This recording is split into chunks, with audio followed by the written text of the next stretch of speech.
Coming up on Global Business, China and Central Asian countries look to forge stronger partnerships during a regional summit in Xi'an this week.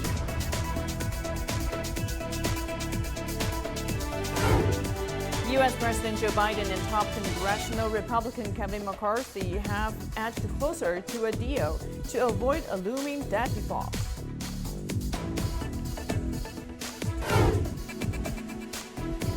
And China's top economic planner says in a media briefing that restoring and expanding demand is a key to the current economic recovery and improvement. Hello and welcome to this edition of Global Business on CGTN. I'm Guanxin in Beijing. And first up in the program, Chinese President Xi Jinping has listened to a work report from Shanxi local government and emphasized the task of promoting Chinese modernization in the province. She pointed out that Shanxi should play a leading role in the western region and take on the primary task of high-quality development. The province should leverage its own advantages and build a new development pattern, he added. She encouraged Shanxi to strive to achieve technological self-reliance, build a modern industrial system, and balance the development of urban and rural areas. He also asked the local government to expand high-level opening up and make breakthroughs in strengthening ecological and environmental protection.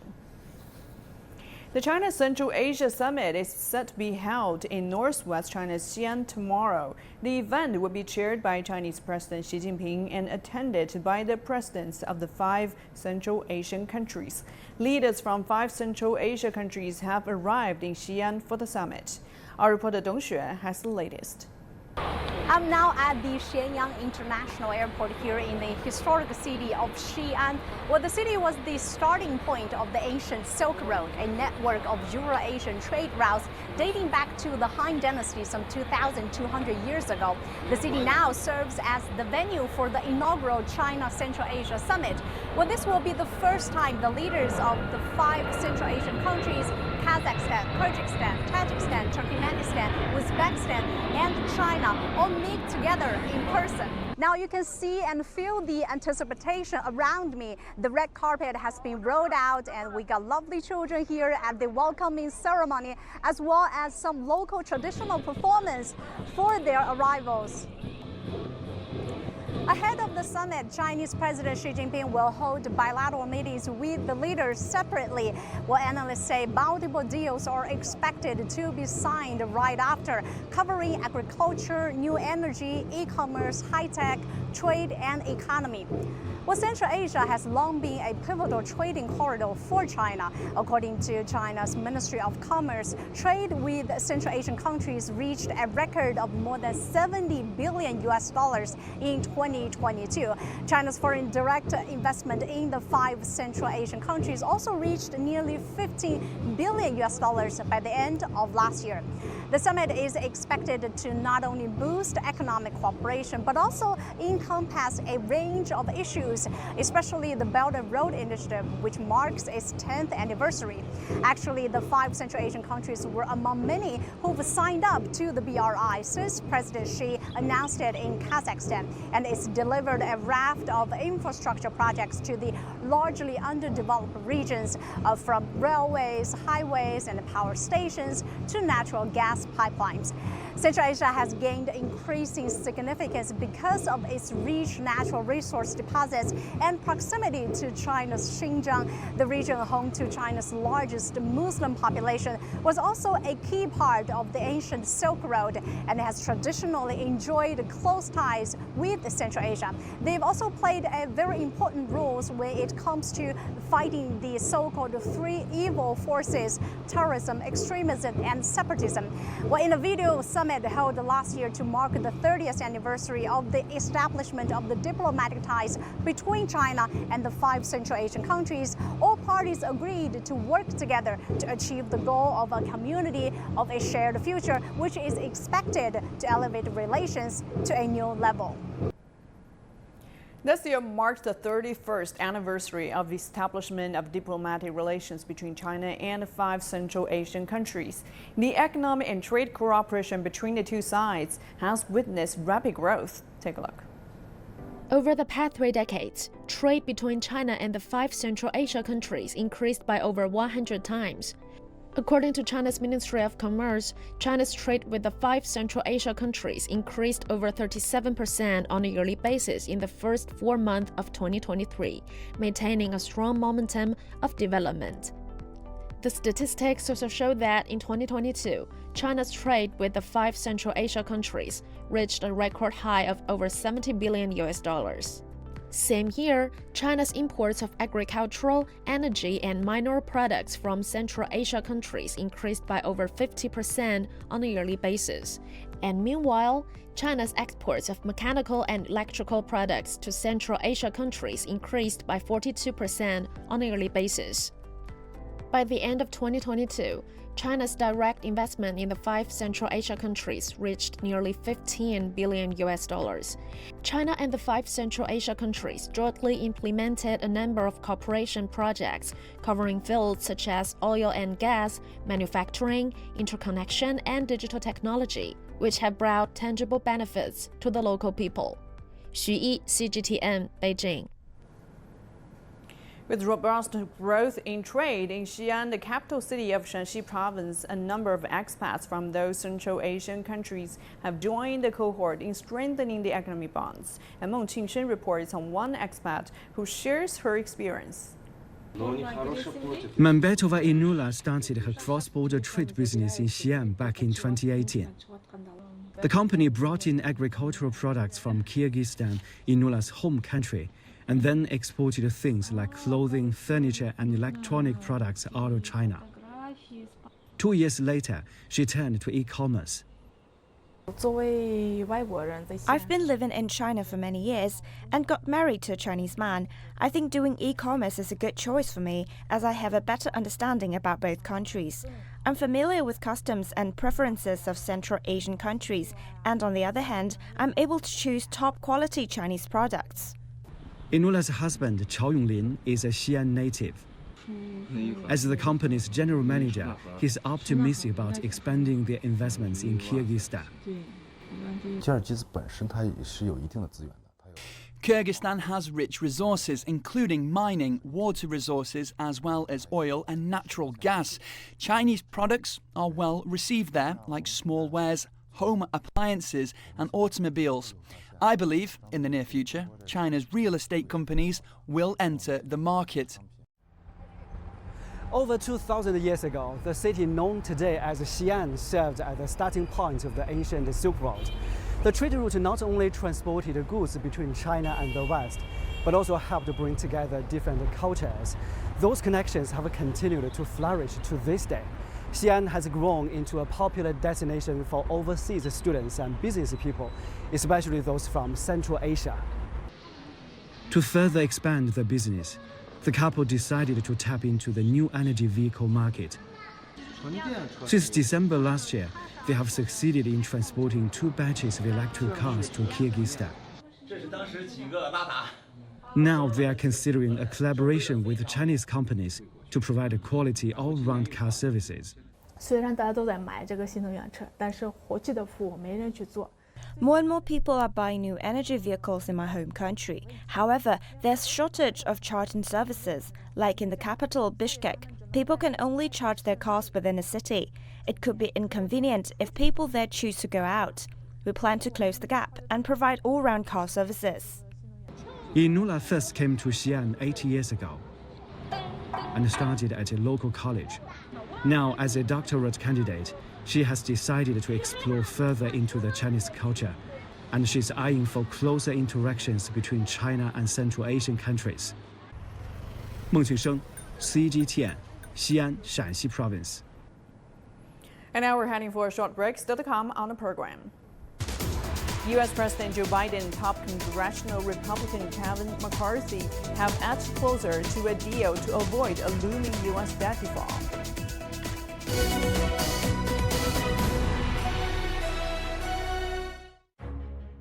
China and its 5 Central Asian neighbors, Kazakhstan, Kyrgyzstan, Tajikistan, Turkmenistan, and Uzbekistan, have a lot to talk about. Areas of cooperation and international and regional issues affecting them all. Leaders will meet this month in Xi'an, home of the terracotta warriors, also the starting point of the ancient Silk Road. Join us for Close Neighbors, our special coverage of the first China Central Asia Summit, only on CGTN.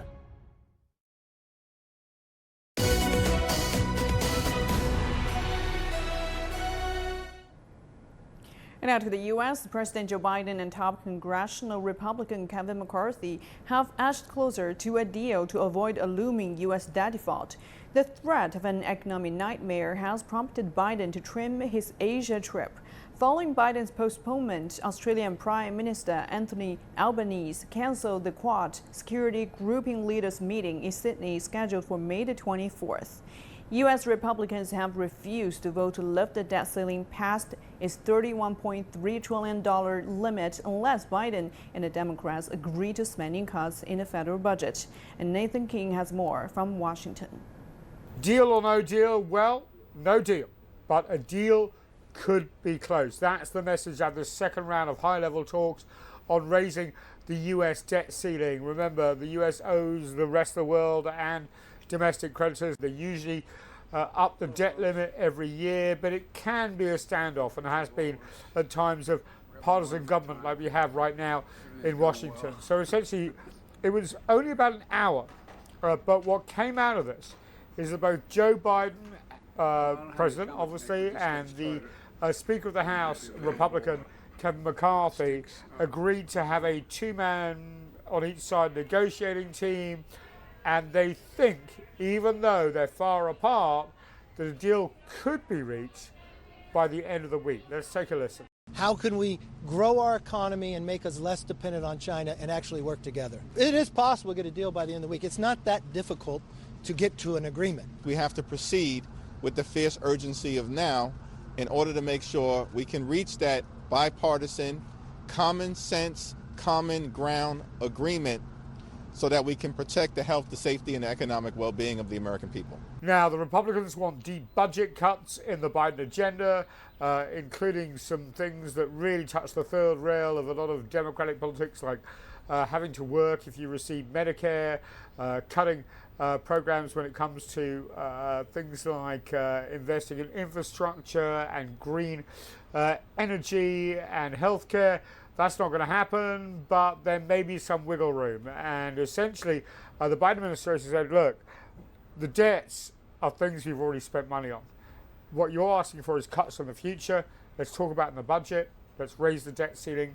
They're going to try and do a dance, it looks like, to do both at the same time, or at least guarantee both at the same time. But this has not been easy for anyone. And 2 weeks away from that June 1st deadline that Janet Yellen, the Treasury Secretary, is so worried about and repeating every day, it seems like now.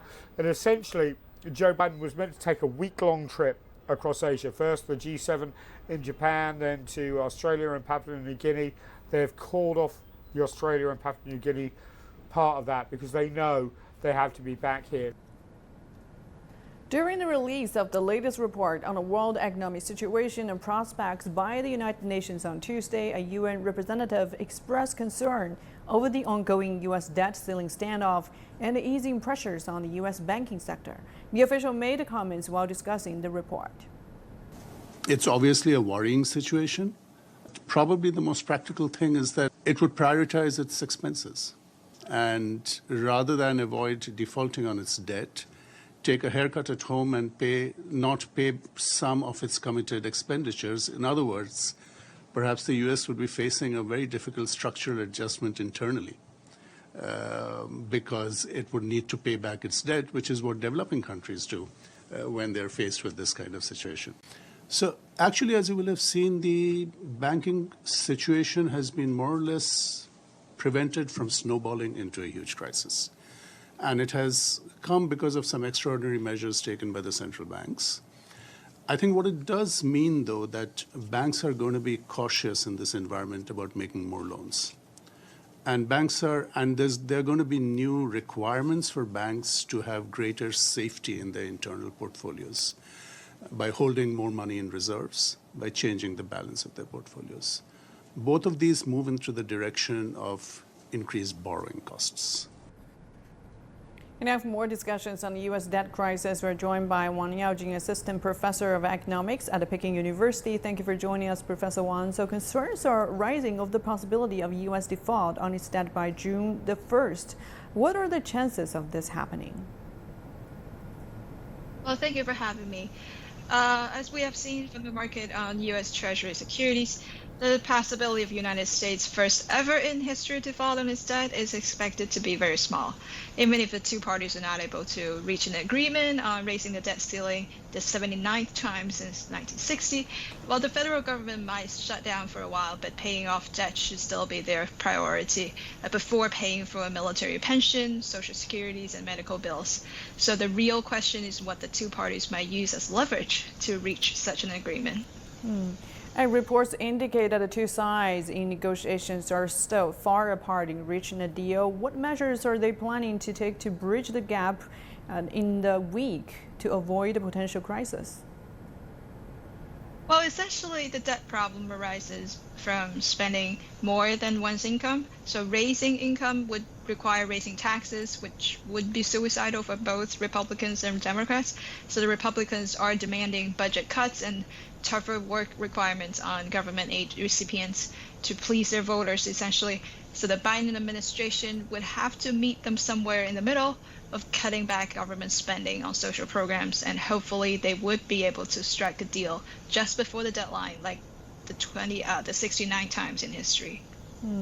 And let's talk a bit more about the banking turmoil. Executives from the two major U.S. banks that failed testified in front of the Senate Banking Committee. So what were the key takeaways? And what were the underlying causes of the banking turmoil? Was it mainly due to risk management or regulatory oversight? Or what role do you think that Federal Reserve has played? Well, most of the causes mentioned by the SVB's former executive were expected by analysis. So the Fed's raising interest rate and how the news media has caused panic among depositors. But it's worth noting that the executives testified about his $10 million salary and cashing out $1 million of worth in stock options just before the bank collapsed. And he believed that the bank was responsibly managed, even though the Fed reported the management manipulated the bank's stress testing results to overlook its risk warnings. And he refused to return his bonuses to compensate the depositors. Such conflicts of interest between the executives and stakeholders were probably why the SVB is among the first to collapse. But with the recent banking failures, how contagious is the risk of similar events happening to other financial institutions, and what measures are being put in place to prevent them? Well, sadly, not many measures are put in place. And if we look at what has caused the two banks to fail in March, we can see that the improvement so far is very limited.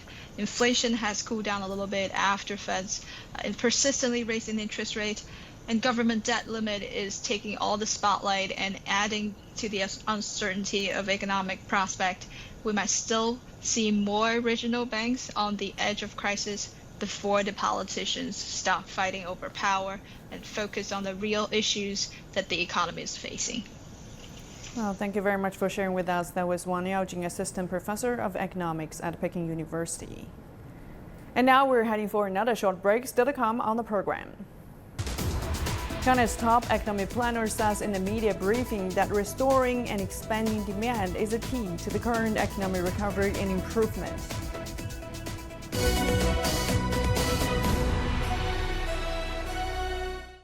Xi'an, starting point of the ancient Silk Road. A city where the rich tapestry of its past blends seamlessly with the vibrant pulse of modernity.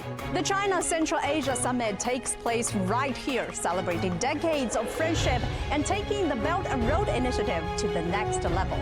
We show you where cooperation is headed and how a shared future is being built.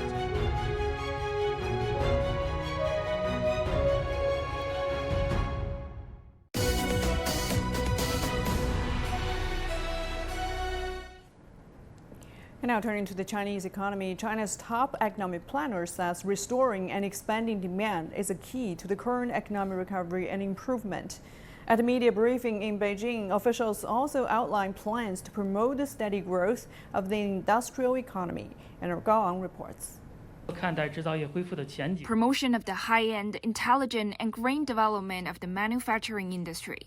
China's top economic planner stressed the key plans for building a modern industrial system. 持续打造产业发展新引擎。 We will continue to build a new engine for industrial development, vigorously promote the development of advanced manufacturing industries, such as new energy, new materials, and high-end equipment, accelerate the research and development and application of cutting-edge technologies, and enhance the competitiveness of the entire industrial chain. Officials also emphasized restoring and expanding demand and enhancing economic development to boost employment. 我们将坚持一手抓住企纾困。 On one hand, we will insist on helping enterprises and focus on reducing costs and burdens for them. On the other hand, we will focus on industrial development, vigorously develop advanced manufacturing clusters and national strategic emerging industry clusters, and coordinate transformation and upgrading of traditional industries and the cultivation and growth of emerging industries. Officials also stressed promotion of new energy vehicles in China's rural areas, including providing more charging facilities. Measures will also be taken to optimize the environment to purchase new energy vehicle, helping to release the consumption potential in rural areas and advancing rural revitalization. Gao Ang, CGTN, Beijing.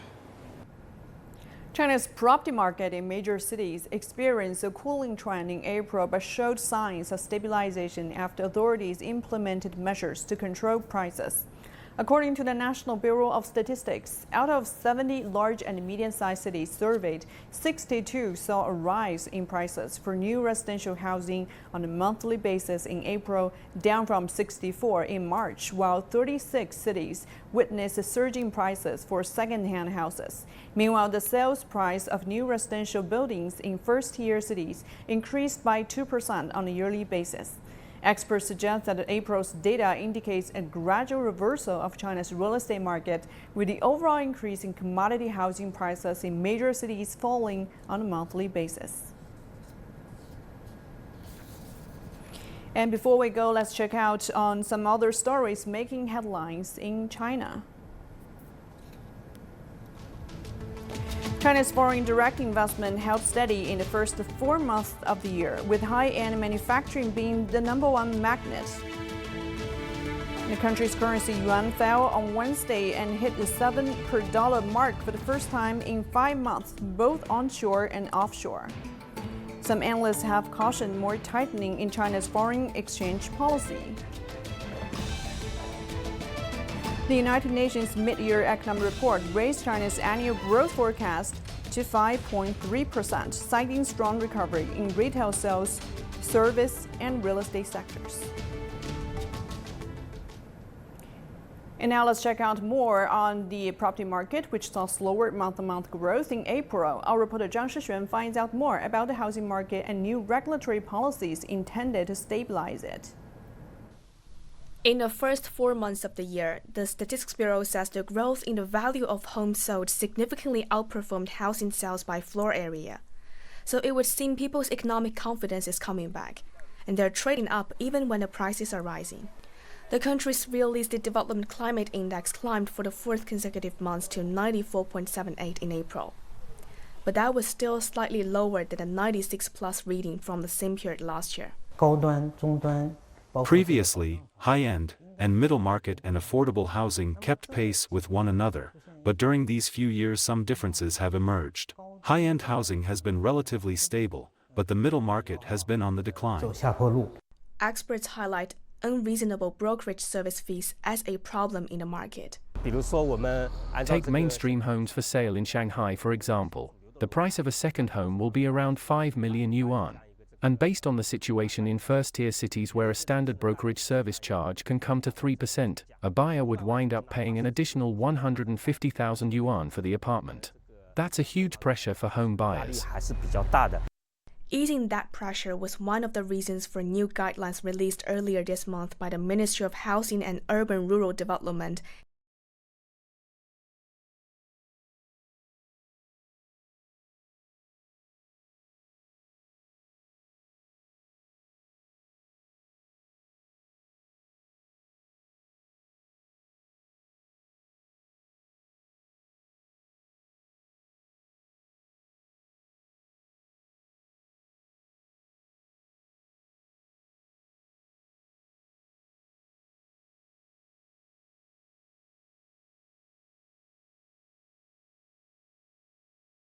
That the guidelines show the way for brokers to transform their business in the direction of long-term healthy growth. Traditional housing sales amounted to just information matchmaking without much value content. Charges like this are on the way out, but if a broker offers services with high added values, clients may be willing to pay for them. When a homeowner takes possession, he has an asset worth several million yuan. So they need things like help with asset planning and custodial services. The new measures aim at promoting a healthy and sustainable development in the real estate brokerage sector. Some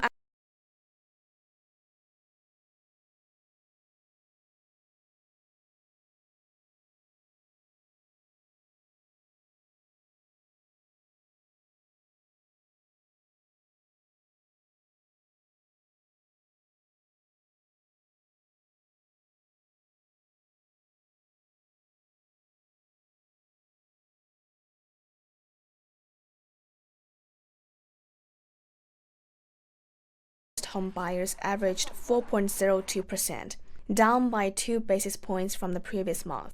Zhang Shixuan, ICS for CGTN, Shanghai. And that would do it for this edition of Global Business here on CGTN. Thank you for being with us. The Point with Liu Xin is coming up next. Stay tuned.